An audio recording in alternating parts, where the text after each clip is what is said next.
In 2022, a UK investor had $15,000 in a global index fund. In October 2022, the fund was down 18%. That same month, they lost their job. They had no emergency savings, they needed money for rent. They sold the fund. At the bottom, they locked in a real loss. Then watched the market recover without them. The investment did not fail them. They had no alternative to selling it. They lost twice that month. First, because the market was down. Second, because they had no choice but to sell while it was down. They paid an 18% emergency premium on every dollar they needed. The emergency fund was not the investment they did not have. It was the insurance they skipped. The investment could have run for another 30 years. It cannot run if you sell it in month 6. This episode covers 3 things: what the emergency fund actually is and what it is not, how much you need and where to keep it, and why wealthy people build it before they invest a single dollar, not after. Stay with us. I have been reviewing my finances this week. I found 3 subscriptions I had forgotten about, a direct debit to a gym I have not visited since 2030, and a transfer labeled savings going to an account I cannot remember the password to. These total a meaningful amount. Not a lot, but meaningful. I say this because this episode is about financial foundations. I am aware of the irony. This video is for educational purposes only and does not constitute financial advice. Always consult a qualified financial professional before making any investment decisions. Series 1 answered why to invest, what an index fund is, and what panic selling costs. Series 2 starts with the question Series 1 left open, what do you need in place before you invest a single dollar? The answer is not more knowledge. It is one specific account. That account is the subject of this episode. If you find this useful, subscribe. New episodes every week. Tap the description below for sources and fund links by country. Nadia is a financial markets correspondent. For 11 years, she has tracked the gap between what institutional research shows and what reaches the public. She covers the FCA Financial Lives Survey every year. Most financial journalists cover the headlines. The Financial Conduct Authority published its Financial Lives Survey in 2022. Source: FCA Financial Lives Survey 2022. 30% of UK adults, same source, FCA Financial Lives Survey 2022, had less than 1 month of take-home pay in accessible savings. Not invested, not in a pension, accessible in a savings account or current account, available within 24 hours if needed. 30%. That 30% is not a fringe statistic. It represents tens of millions of adults. Source: FCA Financial Lives Survey 2022.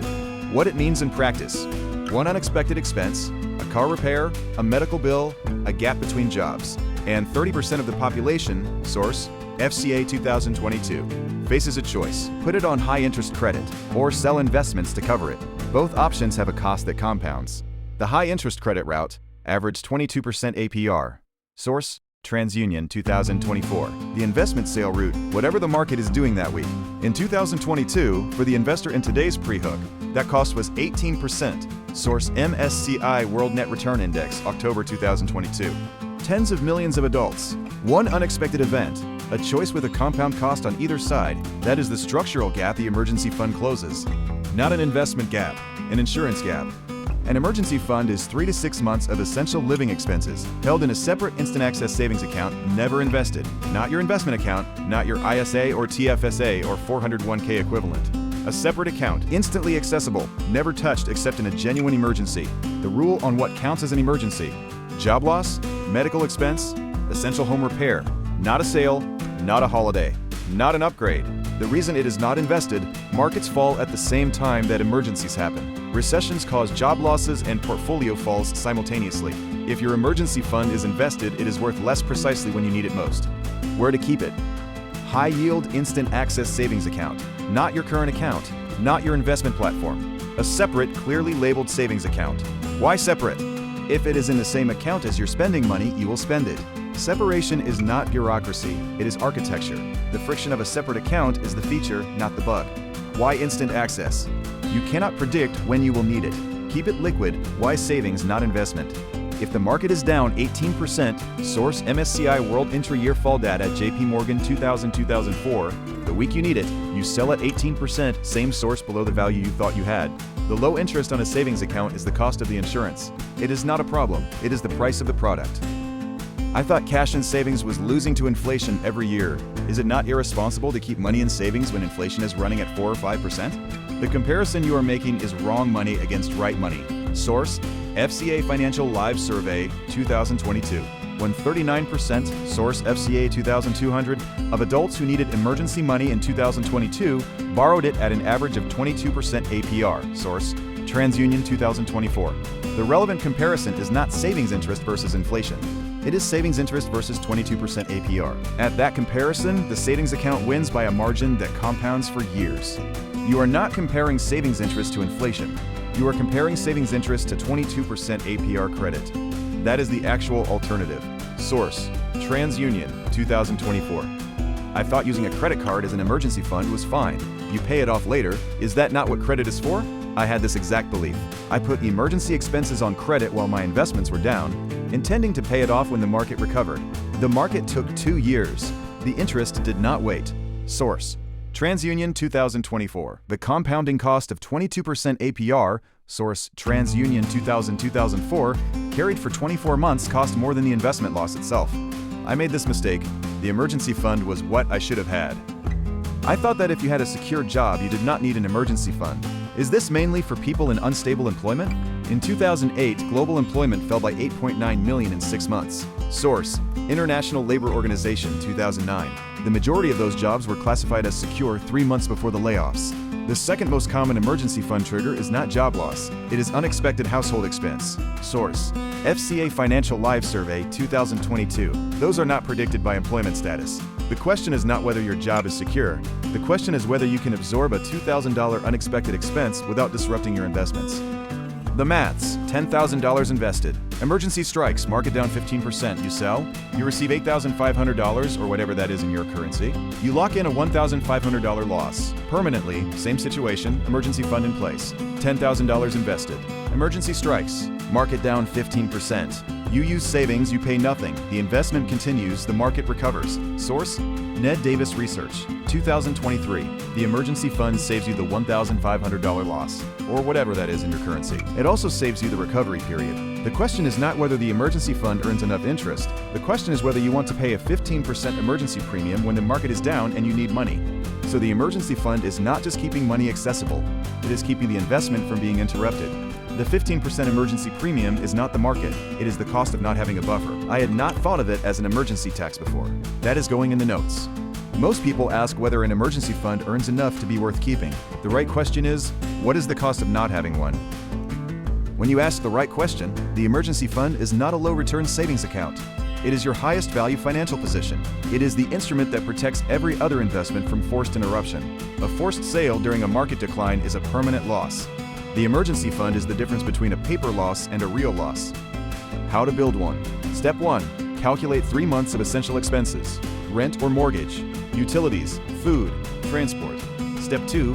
Open a separate instant access savings account. Name it emergency fund or do not touch. Step 3. Set up a monthly transfer.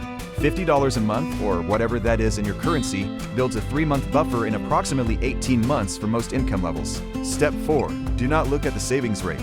Do not move it to a slightly better account every 6 months.